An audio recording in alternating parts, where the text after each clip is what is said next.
माता दी बेटा। हर हर महादेव। माता रानी आप सबको खुश रखे, मंगलमय रखे। महाकाली का आशीर्वाद सब मेरे बच्चों पर बना रहे। बहुत से बच्चों के नए नए कमेंट होते हैं, तो नई नई चीज़ें पूछते हैं बच्चे।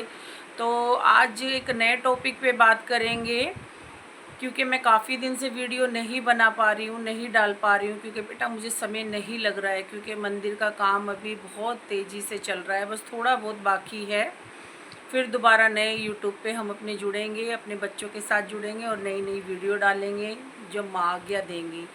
तो बेटा आज एक नए टॉपिक पे बात करेंगे कि जो बच्चे माँ काली की या साधना करते हैं, वो बच्चों को पता ही नहीं चलता है कि माँ की शक्तियाँ या माँ का कोई छोटा सा अंश, चींटी मात्र कि उनके साथ चल रहा है, या वो कब भगत बन गए हैं माँ की सेवा करते करते।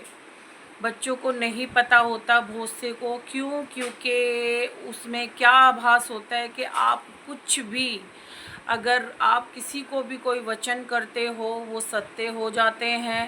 पहली बात तो माँ की सेवा साधना में ये चीज़ें होती हैं जिनसे माँ प्रसन्न हो जाती है, और उन बच्चों को नहीं पता होता। उनकी बातें सच होने लग जाती है। वो किसी को भी वचन करते हैं, वो वचन सत्य हो जाते हैं। वो कुछ भी अपने मन में सोचते हैं वो पूरा होने लग जाता है। अच्छी चीज़ें होने लग जाती हैं घर में। हाँ, अगर आप किसी के बारे में गलत भाव रखते हैं, गलत सोचते हैं, तो वो भी पूरा हो जाता है। अब आप कहोगे माँ कि वो भी अच्छी चीज़ें भी पूरी होती हैं, बुरी भी, क्योंकि बेटा महाकाली अपने बच्चों को परखती हैं, आजमाती हैं। वो देखती हैं कि मेरा बच्चा सीधे कदम पर चलेगा या उल्टे कदम पर चलेगा, क्योंकि बेटा हम अपने जीवन में अच्छे काम भी करते हैं और बुरे भी करते हैं। तो माँ अपने बच्चों को परखती हैं, वो देखती हैं कि उनके बच्चे सच की राह पे चलेंगे या माँ की शक्तियों का गलत इस्तेमाल करेंगे।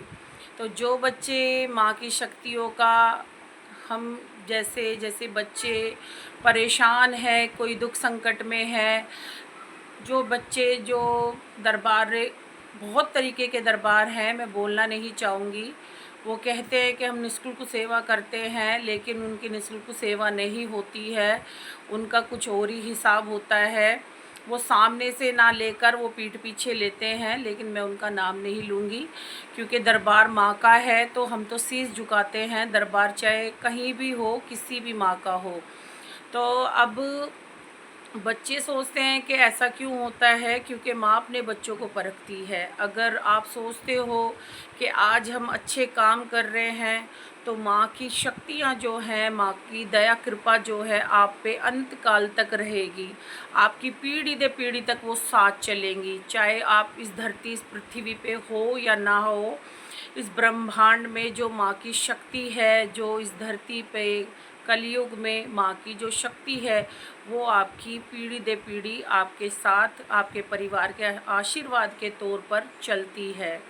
आप अगर कोई गलत काम करता है, माँ की शक्तियों को गलत तरीके से इस्तेमाल करता है, जैसे कि माँ की भक्ति करते करते किसी को लूटना, किसी से पाखंड कर कर, किसी को डरा कर पैसे लेना, माँ का बहुत तरीके से तंत्र मंत्र करना, किसी का बुरा करना, मतलब बहुत तरीके से।